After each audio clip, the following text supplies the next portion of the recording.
Olá pessoal, tudo bem?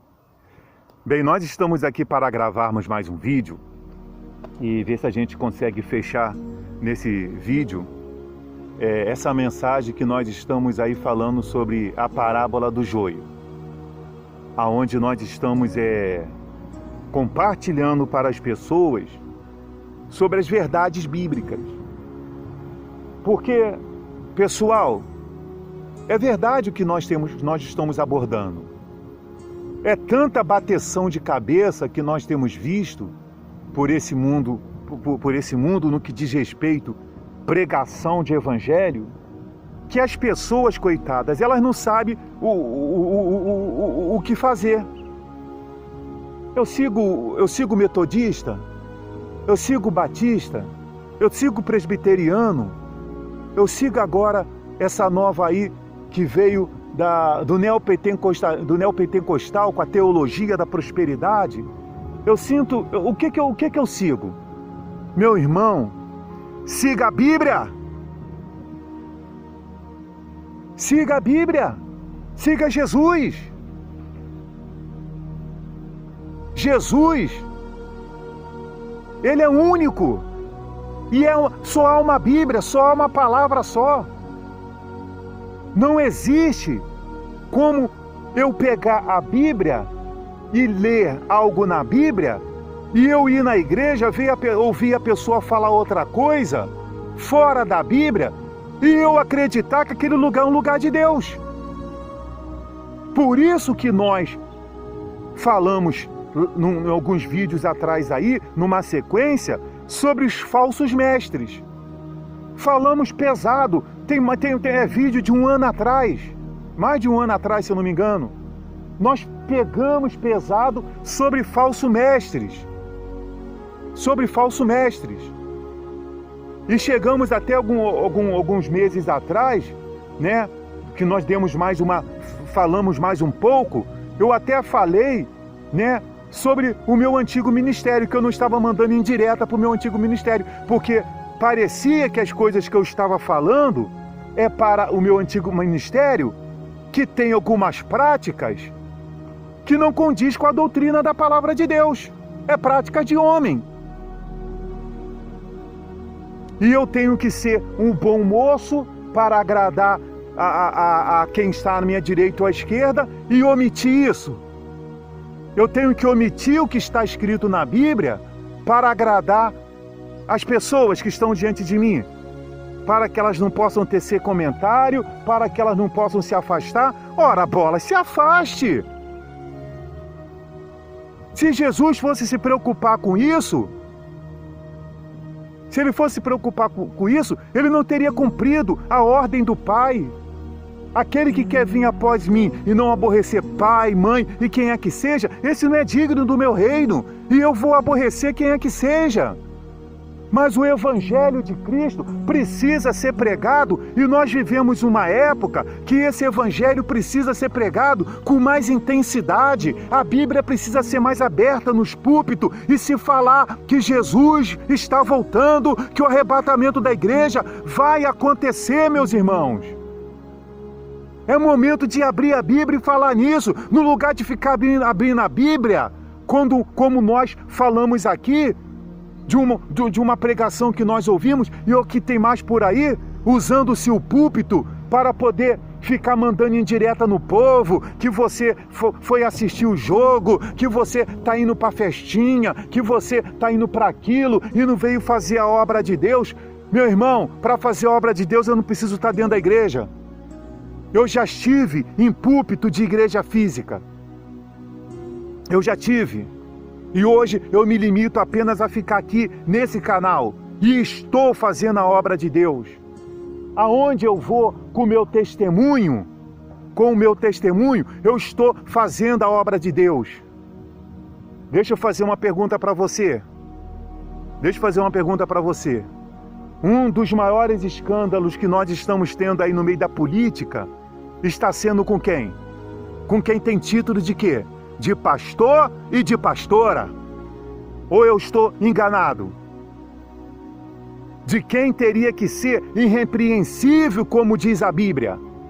de quem teria que dar um bom testemunho, porque estão diante dele pessoas. São pessoas que já estão presas e outras que correm risco de ser presas. Sem dizer aqueles que já foram.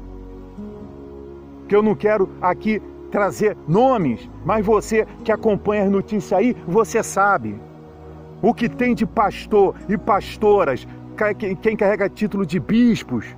Eu estava lendo uma notícia que teve um bispo aí que foi condenado a 20 anos de prisão por estuprar uma adolescente.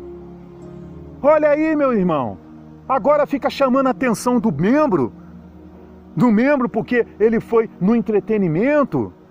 E outra coisa, a vida é dele. O que eu tenho que chegar aqui é pregar para as pessoas. Se elas vão dar ouvidos, por isso que lá na parábola diz, quem tem ouvidos para ouvir, ouça. Ouça. Ouça, o Senhor disse, olha, não tira o joio agora, vamos deixar para a ceifa, que é a consumação dos séculos. Lá na ceifa, nós separamos o que é joio, o que é trigo. Não vamos danificar o trigo. Se nós arrancarmos agora, nós vamos danificar o trigo. Deixa eles crescer. E tem muitos aí crescendo. Tem muitos aí crescendo, mas não é o trigo. É o joio que está lá, que parece com trigo. E só lá na frente é que vai ser identificado quando eles forem lançados para ser queimado, como diz lá o livro de Mateus 13, na parábola, na explicação da parábola do joio lá. Então, meus irmãos, você não é da placa da sua igreja. Você é de Jesus. Lembra quando Paulo disse lá que havia uma briga lá? Uns diziam que eram de Paulo, outros diziam que era de Apolo, e hoje em dia está isso aí, parece que está isso. Ah, eu sou da igreja tal, a minha igreja é tal, eu sou a igreja tal, eu sou a placa tal. Fica isso aí. E os maus testemunhos comendo solto, porque as pessoas é da placa da igreja, mas não são do reino dos céus. Não são servos de Cristo. Não são nascidas de Deus. Não se converteram, se convenceram, porque quem se converte a Jesus, pessoal, se converter, ninguém pode se converter se não se arrepender. Eu já falei isso aqui, eu já dei essa explicação. Eu estou seguindo aqui nesse caminho. Eu me arrependo de ir nesse caminho. Esse caminho aqui não é um bom caminho. Eu vou tropeçar ali, eu vou cair, eu posso ter um acidente. Não, eu me arrependo de ir nesse caminho. Então eu me converto para esse outro caminho aqui. Ah, esse caminho aqui é um caminho que vai me levar aonde eu quero com mais segurança, entendeu? Eu vou seguir esse caminho. Eu me arrependi daquele e me converti a esse. Então seguir Jesus é isso. Eu me arrependi de ser um viciado. Eu me arrependi de ser uma pessoa que vivia nas orgias, que vivia no roubo, que vivia nas coisas erradas. E eu agora me converti a Jesus. Agora, aquelas práticas eu não quero mais. Quem me magoou, eu perdoo. Quem magoei, que me perdoe.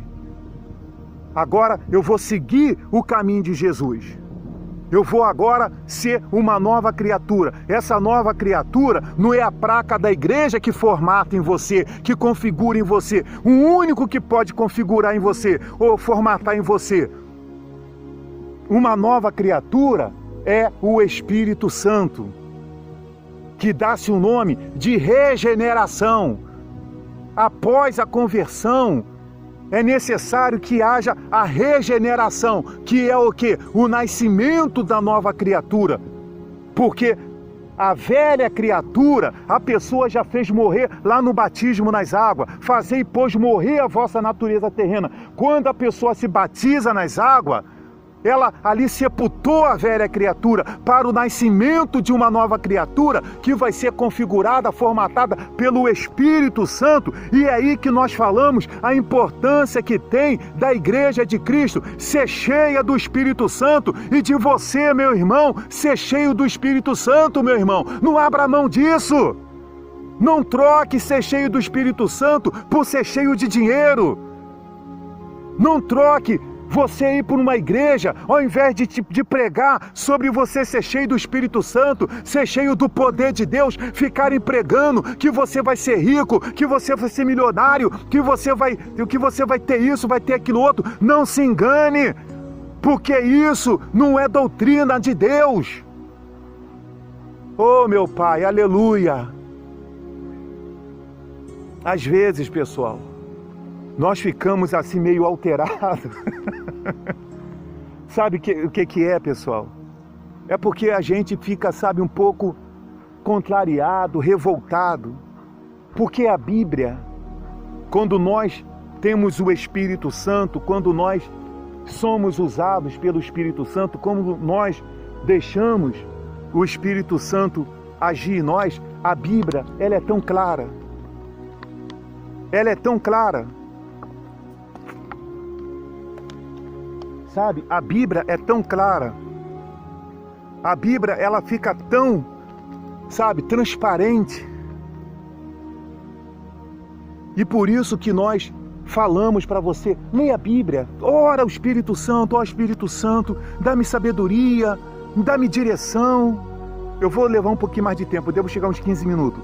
Espírito Santo, dá-me sabedoria, dá-me direção, para que eu compreenda e entenda essa palavra, para você não ficar comendo na mão dos outros. Eu não dispenso, pessoal, muitos homens de Deus que eu ouço não, que às vezes eu fico lá na cozinha, minha esposa fica ouvindo lá as pregações, porque independente dela me ouvir, ela ouve os outros e eu aprovo que ela ouve. Quando eu tenho interrogações de alguns, eu chego perto dela e falo, olha, é isso, isso e isso, mas não sem proibir, porque é democracia. Entendeu? Eu fico ouvindo, existem homens que eles estão arrebentando de ser usado pelo Espírito Santo, em cima de plataforma de YouTube. Existem outros que, pelo amor de Deus, dá vontade de desligar o rádio, pegar o celular, quebrar tudo pelas coisas que a gente ouve. Essa aqui é a realidade, porque dói os ouvidos. Dói os ouvidos. Entendeu?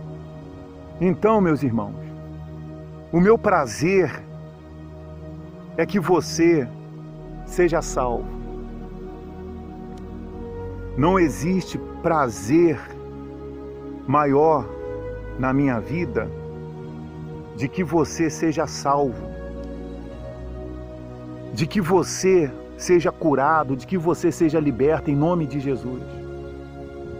Não existe prazer maior. Não existe prazer maior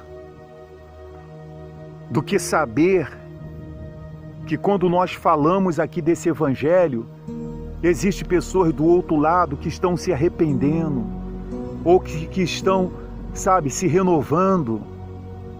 Como eu me renovo. Ontem mesmo eu ouvi uns 3 vídeos meus. Ontem mesmo eu ouvi uns 3 vídeos meus. Uns 3 vídeos meus. Porque as minhas mensagens me tocam. Quando eu paro para me ouvir, eu não estou me ouvindo, eu estou ouvindo Deus, Jesus falando. Porque se a minha mensagem não conseguir falar comigo, se eu não consigo me ouvir, como é que eu quero que os outros me ouçam? É muita hipocrisia, não é, pessoal? Se eu não consigo me ouvir, como é que eu vou querer que os outros me ouçam? Meu irmão, existe um plano de salvação de Jesus. E em breve esse plano vai se concretizar. Em breve ele vai fechar. Que é o arrebatamento da igreja. O inimigo, que é o diabo, está colocando as suas sementes por aí afora. E nós temos que vigiar. Ter cuidado com o que nós ouvimos. Ter cuidado com certas práticas aí por dentro de muitas igrejas. Porque tem muita gente em púlpito e dentro de igreja que são a semente que o diabo colocou lá. Tá certo? Fechamos aqui esse tema, essa pauta. Que Deus abençoe a todos vocês. E saiba de uma coisa. O arrebatamento da igreja vai acontecer. Na hora em que menos esperar. Tá certo? Deus abençoe a todos.